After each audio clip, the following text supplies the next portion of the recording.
बल्कि अपनी India block के साथ किए हुए वादों पे कायम रहने के लिए नेशनल कॉन्फ्रेंस की वहाँ जमात ही गायब हो गई, क्योंकि हमने साफ तौर पे अपने करगिल के साथियों को कहा कि हमें अगर किसी की हिमायत करनी होगी, किसी को जितवाना होगा, तो कांग्रेस के जो उम्मीदवार हैं नमग्याल, उनको जितवाना होगा। बदकिस्मती से करगिल के मेरे साथियों को ये बात कबूल नहीं रही, उन्होंने इस बात को कबूल नहीं किया और एन मैस उन्होंने तंजीम को छोड़ने का फ़ैसला किया, जो कि हमारे लिए एक बहुत ही अफसोसनाक बात है।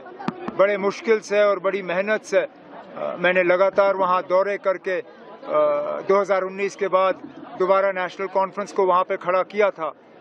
लेकिन चलिए, अब जो चीज़ हमारे कंट्रोल में है नहीं, उस पर हम क्या कह सकते हैं, लेकिन हम अपनी जगह खड़े हैं और मैं दोबारा लेह करगिल के लोगों को अपील करूंगा कि जो भी नेशनल कॉन्फ्रेंस के साथ हैं, अगर कोई रह गया है तो उन्हें नमग्याल साहब के हक में वोट देना चाहिए। हालात बदल रहे हैं कि मैं 35 साल के बाद कहाँ जलसे के कहा कि आप हालात बदल रहे हैं, आप बारगू में फौज वापस जाना चाहते हैं। अब मैंने तो 2012-13 में कोशिश की थी इनको वापस भेजने की। उस वक्त जिस पार्टी से बुखारी साहब ताल्लुक़ रखते थे, साजिश उन्होंने की।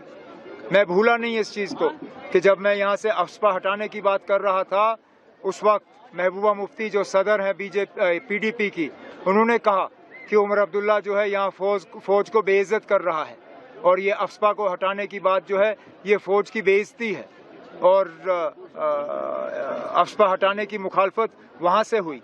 आज वो फ़ौज को बैरक्स में वापस भेजने की बात कर रहे हैं। चलिए, अच्छा है, देर आए दुरुस्त है। कम से कम आज वो मेरी इस चीज़ को तस्लीम कर रहे हैं जो 10 साल पहले, 12 साल पहले मैं बात कर चुका हूँ। Welcome to K-Mall, a premium project by Kaleen Group. K-Mall is in the heart of Kolkata's electronic, garment and lifestyle hub, Khidirpur. K-Mall, which is designed as a world-class mall, is the outcome of endless effort of our experts.